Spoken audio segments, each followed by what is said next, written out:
So here with a speech entitled My Mother's Handbag, please welcome Gillian Haslett.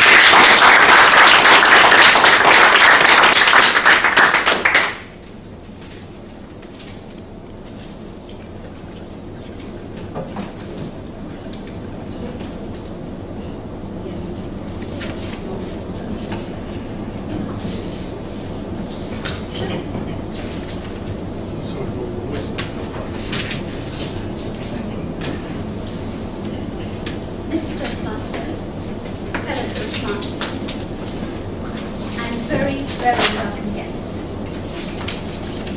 It was the evening of the 22nd of September, and I happened to be walking down Regent Street. And as I looked to my right, I saw this endless queue of people.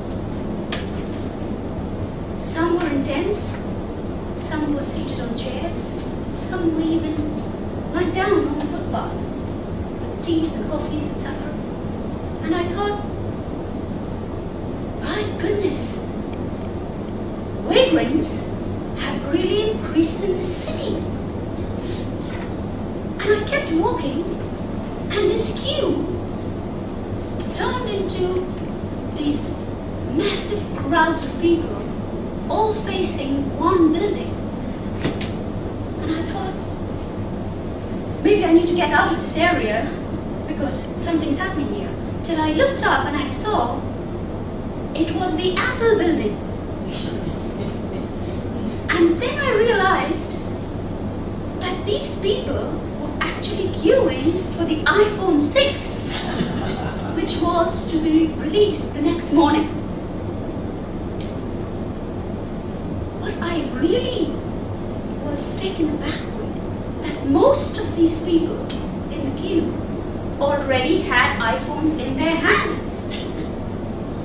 And I thought to myself, I bet not one of these people realize that just tonight, just on this one night, in another part of our world, more than 10,000 people will sleep just like you and I do.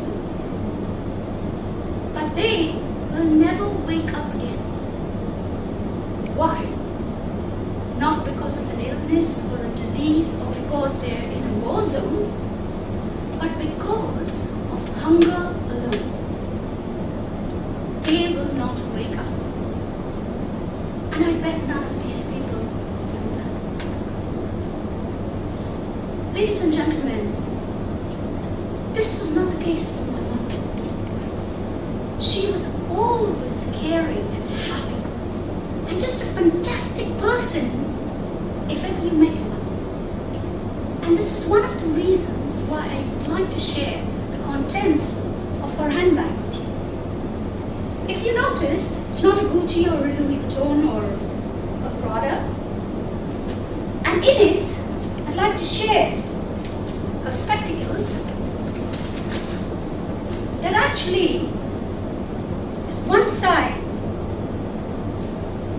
a piece of thread and one lens. And when I used to ask her, Mom, why don't you change these specs? You know, you help everyone, why don't you change your own? She said, the lens that works is for the eye that is weak. I don't need the lens for the eye that is strong. There are many people who can't even see, so I'm quite lucky, thank you very much.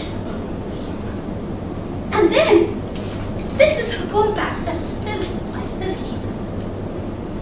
And that is her lipstick, which you can see I can't even turn anymore. And that's her compact. And I used to say, Mom, surely you can get a compact for hardly anything these days. Come on. She used to say, well, let it finish. It hasn't finished.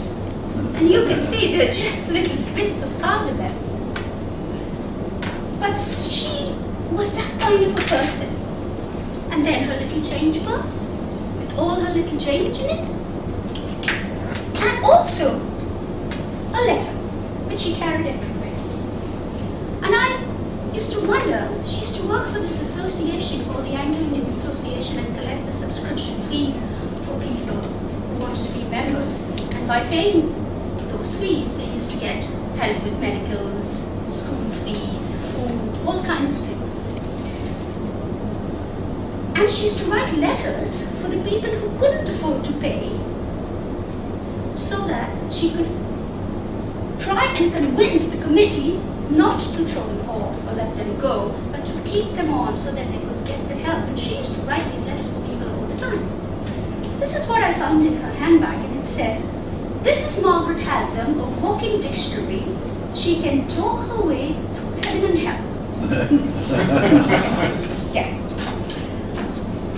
Ladies and gentlemen, I often see many women and men buying things, like for example, ladies buying things, mascaras for example, different kinds of mascaras that turn their eyelashes in different directions.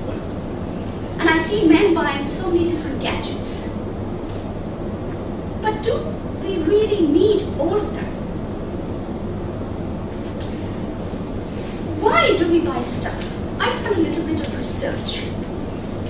And I like to ask you, do we buy stuff because it makes us happy?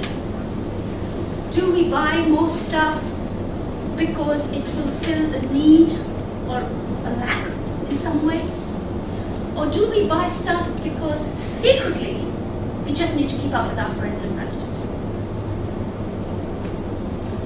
I want to share and ask you to think about a few lines of a poem, and it goes like this.